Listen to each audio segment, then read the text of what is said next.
Dokter spesialis ungkap menariknya pengobatan Ida Dayak, pasiennya disemprot buat orang tersugesti. Pengobatan tradisional Ida Dayak selalu ramai diserbu oleh warga dalam beberapa waktu ini. Selain pengobatannya yang terbilang manjur dan berhasil menyembuhkan warga, ternyata ada hal lain yang menarik perhatian. Adalah Ida Dayak selalu melakukan ritualnya sebelum menangani pasiennya. Ritualnya itu tampak ia seperti menari di dekat pasiennya sambil menyemprotkan air. Pasien yang disemprot air dan seringkali disentuh membuat orang tersebut tersugesti hingga menimbulkan daya tariknya. Hal tersebut menjadi salah satu daya tarik untuk metode pengobatan tradisional dari Ida Dayak.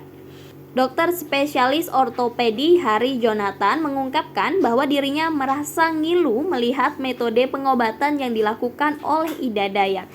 Menurutnya, dengan cara yang dilakukan oleh Ida Dayak membuat pasien tersebut merasa kesakitan. Yang harus kita lihat bila melihat gerakan-gerakan seperti itu, seorang dokter pasti akan merasa ngilu, merasa sakit. Karena kondisi kelainan atau yang kita sebut deformitas di sini itu penyebabnya banyak.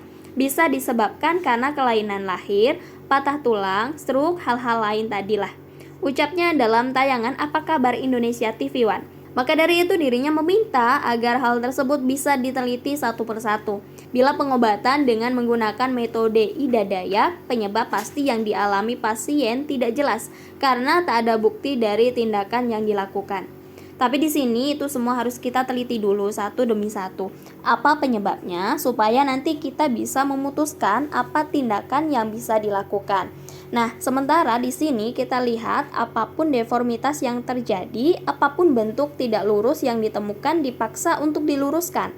Jelasnya, menurutnya dalam pengobatan kasta tertingginya adalah first do no harm. Berarti pengobatan yang dilakukan oleh dokter tak boleh sampai mencederai pasiennya. Maka dari itu, kata Hari Jonathan, metode pengobatan tradisional Ida Dayak termasuk bahaya. Bahaya atau tidak, tentu bisa dibilang ada bahaya juga dong. Karena kita tidak tahu kondisi per pasien seperti apa.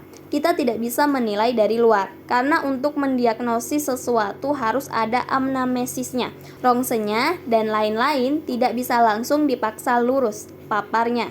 Tetapi ia juga melihat beberapa pertunjukan yang dilakukan oleh Ida Dayak untuk menarik perhatian pasiennya. Pertunjukan itu menurutnya bisa membuat orang-orang tersugesti karena ada beberapa sentuhan antara Ida Dayak dengan pasien. Sementara itu, Ketua Umum Ikatan Ahli Kesehatan Masyarakat Indonesia, Hermawan Saputra menjelaskan bahwa jenis pelayanan kesehatan tradisional ini terbagi beberapa bagian.